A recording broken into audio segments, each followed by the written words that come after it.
不仅仅是一场品鉴，更是一个充满机遇。天湄公河畔高朋满座，酒香四溢。总经理辛小兵先生做中国酒文化是于2023年一个偶然的机会，但真正让我为之震撼并深深吸引。今天大家做到这个来跟大家分享一下中国白酒的讲中国话的，举手我看一下。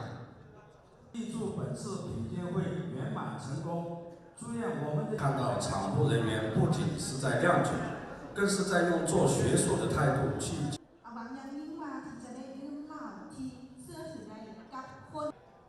今天晚上大家喝的这个酒是跟茅台完全不。这家公司的注册资本2.5亿块，这个老爷子是中国酱做中国白酒的推广，基于接到手机里边，放到鼻子上去闻，有没有白酒的香味？搓完之后就立马您的烈酒都列了出来，在这个里边做。但是这3种酒我们对比一下它的香味，这里有它们的香味。除了中国酱酒，其他的2种酒都是橡木。国全球高度的一个大佬，今年也好，这就是第3个为什么我上的第1种喝法。端起酒和它的工艺。中国酱酒的工艺非常复杂，要用1年，因为不站到凳子上太矮了。我如果说像每一桌在座的每一桌可以选是透明的，能看到吧？前排的都能看到。有传统的工艺和它的窖藏，所以这一个魔术，好酒的魔术，1:1的比例往里面加矿泉水。拿个手机过来帮我照一下，对。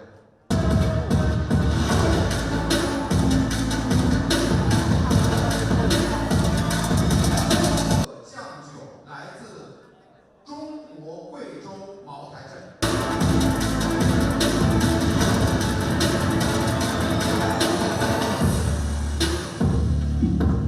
这个作坊，那到目前为止，我们一共有4个酒，把季克良老爷子请出来，让他给大家做。喝酒之前也是要闻它的丰富的味道，没有1滴外来的添加物。来干！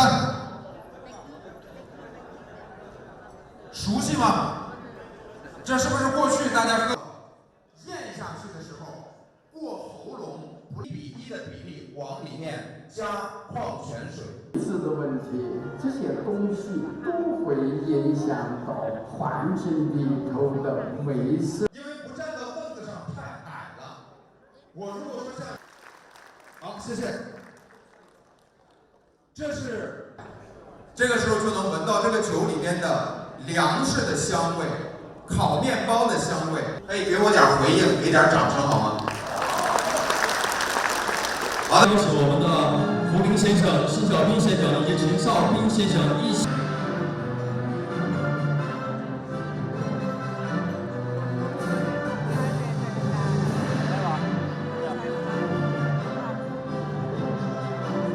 合影行列。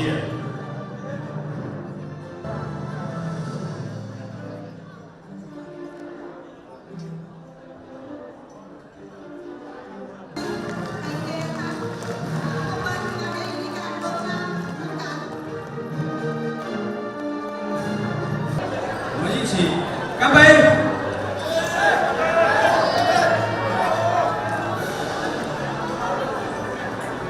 好吗？有请来自老挝著名的活动，能够更多的来促进老挝和中国内地更多生意方面的一些碰撞和交流。因为酒是用来交朋友的，一瓶酒可以引发精彩的人生。所以通过这一次我带着我们的产品过来，希望在这次活动的交流中能够结识更多的朋友，也让更多的国际朋友来认识中国的酱香型白酒。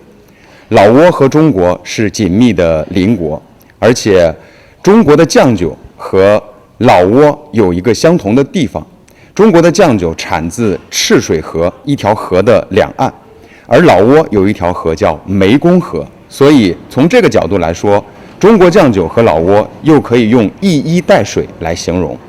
那这一次呢，我们带来的产品全部都是按照最严格的国际标准来去做生产，都通过了 ISO 国际认证。